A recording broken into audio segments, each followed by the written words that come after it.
اعوذ باللہ من الشیطان الرجیم، بسم اللہ الرحمن الرحیم۔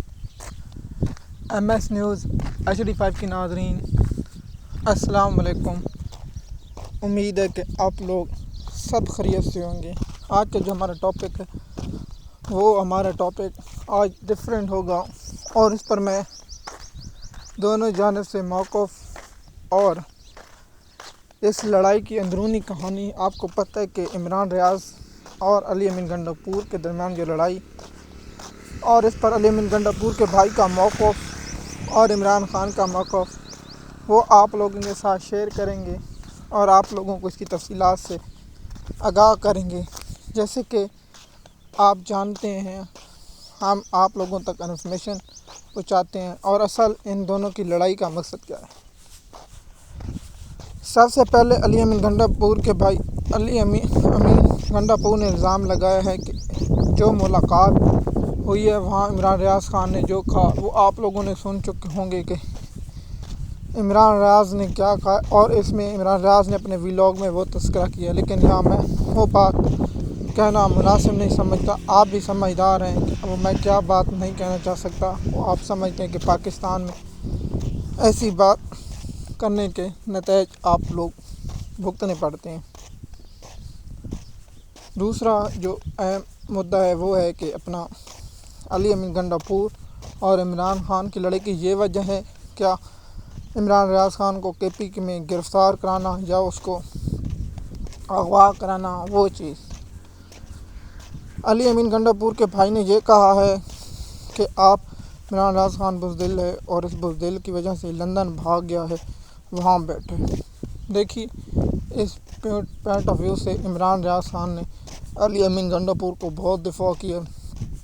جب اس کے بال کاٹے گئے تو بہت ہوا، لیکن اصل آپ کو حقیقت بتاتا ہوں کہ علی امین گنڈاپور نے عمران خان کی پیٹھ میں جو چھرا گھونپا ہے نا، وہ عمران خان کو درد بہت شدت سے محسوس ہو رہا ہے۔ آپ کہیں گے وہ درد کیسا؟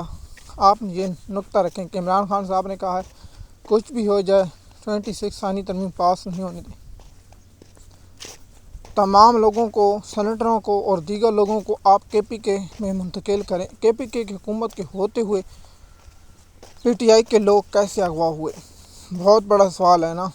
اس کا جواب یہ ہے کہ علی امین گنڈاپور نے یہ سب کام سر انجام دیے۔ دیکھیے، ایک وزیر اعلیٰ جو کہتا ہے کہ دھیمی یہ میں ہو گیا، ادھر سے میں گیا، ادھر سے گیا، تو یہ تو ایک کہانی ہے، اس کے کوئی نہیں ہے۔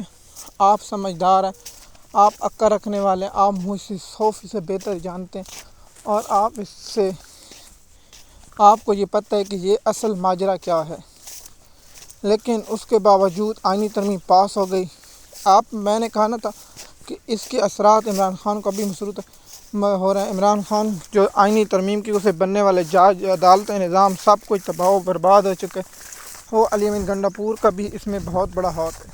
گنڈاپور نے عمران خان صاحب کا حکم ہمیشہ ماننے سے انکار کیا، اور اس نے کہا کہ عمران خان کا میں حکم کبھی نہیں مانتا، نہ عمران خان کے حکم کو اس نے ماننے پر راضی ہوا ہے۔ ایسا لڑائی اس موضوع پر عمران ریاض نے کہا، میں عمران ریاض خان کے موقف کی مکمل حمایت کرتا ہوں۔ PTI کا ہر شخص اور PTI پاکستان کا ہر شخص، چاہے نون لیگ سے ہو، چاہے پیپل پارٹی سے، جو بھی ہو، اس کا موقف یہ کہ ایک وزیر اعلیٰ کو اس طرح نہیں کرنا چاہیے، اور نہ وزیر اعلیٰ کی اس بات سے اتفاق کرتے ہیں کہ یہ ماجرا کیا ہے۔ لیکن آپ لوگ جانتے ہیں علی امین گنڈاپور نے جو سٹوری سنائی ہے، اس پر تو کوئی یقین کرنے کو تیار نہیں۔ میں نہیں یقین کر سکتا، PTI کا کوئی ایک ایسا بندہ یقین نہیں کر سکتا جو اس نے علی امین گنڈاپور نے چبلی ماری ہے۔ یہ کیسے ہو سکتا ہے ایک صوبے کے وزیر اعلیٰ کے ساتھ ایسا ہو؟ وہ پولیس کے ڈر سے چھپ گیا۔ بھائی PTI کے کارکن پولیس کے ساتھ گرفتاریاں دے رہے ہیں، لیکن علی امین گنڈاپور کی عجیب داستان ہے، یہ آپ لوگ بھی مجھ سے بہتر جانتے ہیں۔ علی امین گنڈاپور اپنی، جس طرح ارشاد بھٹی کے پروگرام میں اس نے کہا ہے کہ میں دونوں جانب کھیلتا ہوں، اس کا مطلب عمران خان کی پیٹھ میں چھرا گھونپتا ہے۔ MS نیوز کی ناظرین، مزید معلومات کے لیے آپ ہمارے چینل پر بنی رہیے، اور چینل کو سبسکرائب کر لائک، تاکہ آپ کو مزید اپڈیٹ ملتی رہے۔ شکریہ۔